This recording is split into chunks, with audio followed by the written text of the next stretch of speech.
welcome back to the channel. I'm surrounded here by 1,000 flies, but that's okay.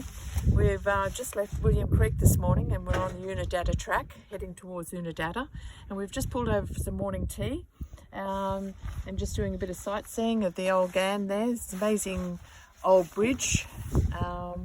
Yes, fascinating country out here. It's about 17 degrees, so it's a little bit chilly.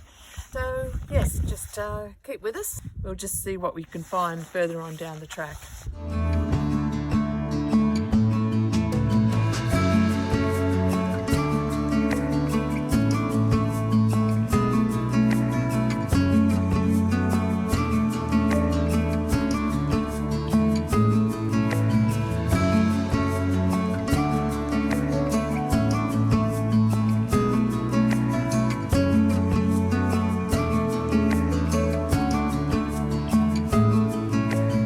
I've got to share this little bit of history with you, both about the bridge and about myself on the bridge. The bridge here, the Outback Bridge, was originally designed and built for a river in Adelaide. And it turned out, after they brought it out to Australia, it was built in England. They realised that it wasn't suitable for the job that they were going to do. So, as it turned out, they needed a bridge out here. So it was then transported from Adelaide right out to this very spot. Obviously enough, it was set up right across the bridge and it's done the job absolutely perfectly. The bridge here, when it was built at the time, was the second longest rail bridge in South Australia. I'm not sure where it got the name Outback. I believe that it was from an engineer designing the bridge itself. But my little bit of history out here, back around 74, myself and another fella on our motorbikes had to end up crossing this road here, this bridge here on our motorbikes. The river down through here was raging torrent, and there was no way we were going to get our motorbikes across. We were heading to Alice Springs. So we managed to go back a little bit further on the abutment and mounted on the railway tracks.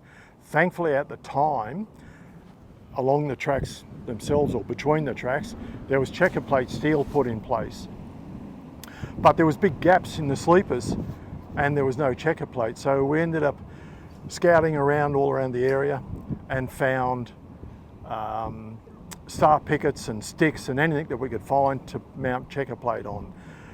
So we've put all this checker plate onto the tracks, unloaded our bikes, walked across with our gear and left it on the other side. Then brought the bikes over at the time.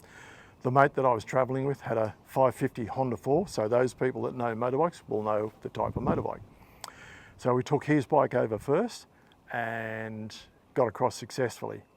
Came back over and got my motorbike, which at the time was a K1 Honda Goldwing, a heavy road bike. So we're riding along with our feet sliding along the rail tracks, and I was, I guess you could say, shit scared. I don't like heights, and the swirling waters underneath didn't help any. But we managed to get the bikes across. But as we were coming across, because of the weight of the Goldwing, I ended up breaking some of the sticks, and one of the pieces of checker plate steel was about 6 foot long, spud out from underneath my back wheel and went swirling down into the water. So there was no return at this point.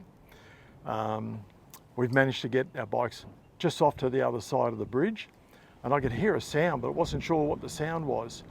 And the mate that was travelling with me went, "Shit, it's a train." So it was a very hurried job of getting our bikes off the track and away from the train. So that was my little bit of history with the Outback Bridge. Down on the ground there a little bit is an old EJ Holden. It was Aboriginals trying to cross over the track, again because the river was flooded, and it wasn't successful for them. It just didn't end well. I don't know what happened to the occupants, but the car itself didn't survive. There used to be little spots along the side of the bridge here for gangers to retreat to when the little areas on the tracks, just like this over here, so the gangers could get off the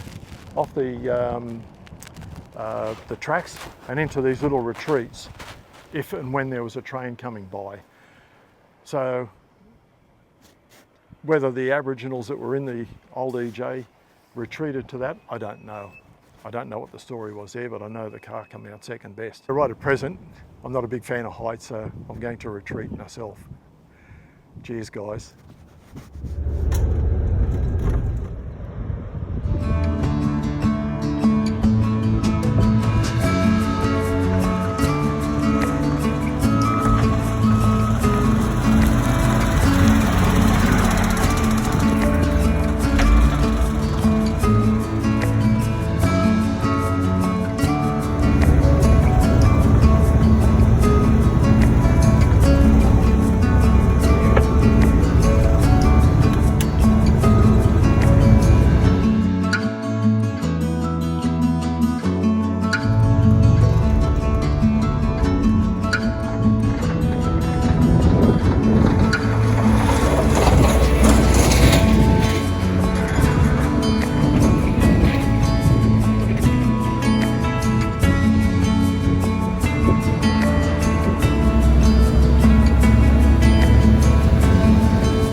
What an amazing testament to the endurance, to even the skill of the bushmen that were living here. We're at Dalhousie ruins. Just mind-boggling. They've been left in ruins for around about 100 years, approximately 100 years.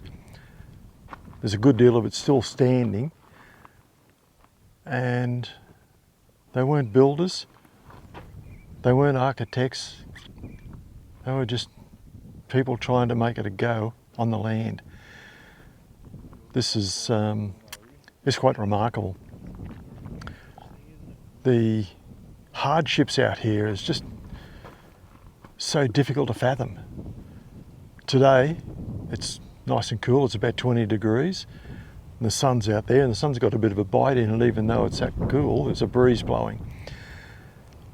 I don't know how they survived out here. When you consider the numbers of animals that they were running in the vast areas they had, they wouldn't have had everything all fenced, so animals would have been going in all directions.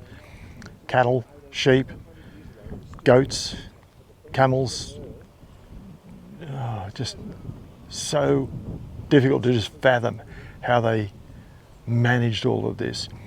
As we were coming in, there's a little quote down the bottom that's saying, because of the adverse conditions and the extreme loneliness and isolation was enough to make station managers cry like children. Yeah, I could see just how that would happen.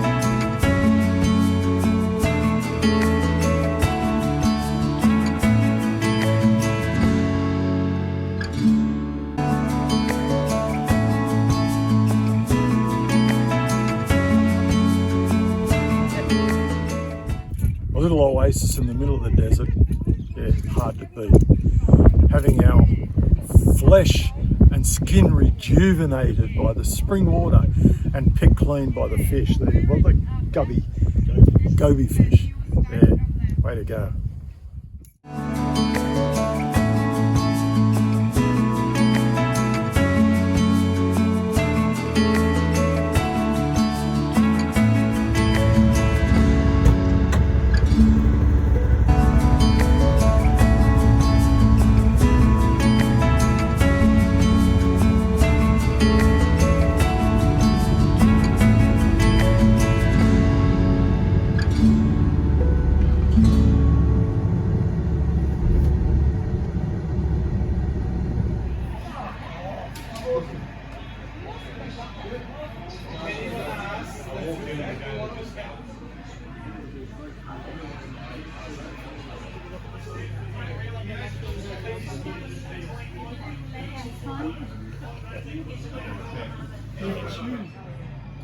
Let me get it.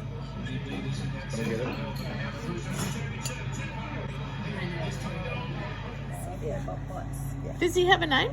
Yeah, didgeridoo. Did you do? What a great mum you are, Shani. Oh, thank you. Yeah, awesome. It's not hard to be. They're so.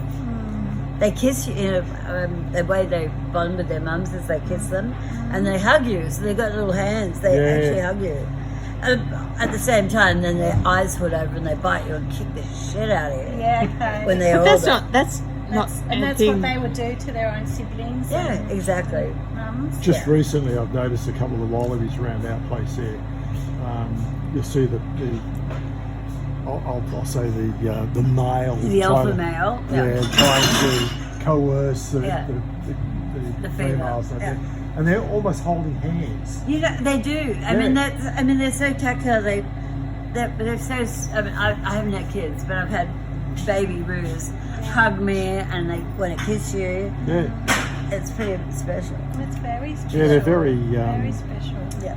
You know they've got 3 vaginas. Have they really? Yeah, they're pretty That's incredible. amazing. So they can have 3 babies on them at one time. So they have Yeah. one coming down the birth canal, and then the little jelly bean, and then another a baby this size feeding from outside in. Yeah. And then one in the And pouch. one in the pouch. And on the pouch. Yeah. And then the boys have all the kalaka, which they have their penis, their shit, penis, shit, and piss out of the same hole. But do they? Yeah, it's, I you know, the didn't know kalaka. that. That's what Yeah. you've heard of people calling people kalaka. Oh, you kalaka. Well, that's where it comes from. Really? Oh my gosh. They've you got a kalaka. kalaka. Ah, there you go.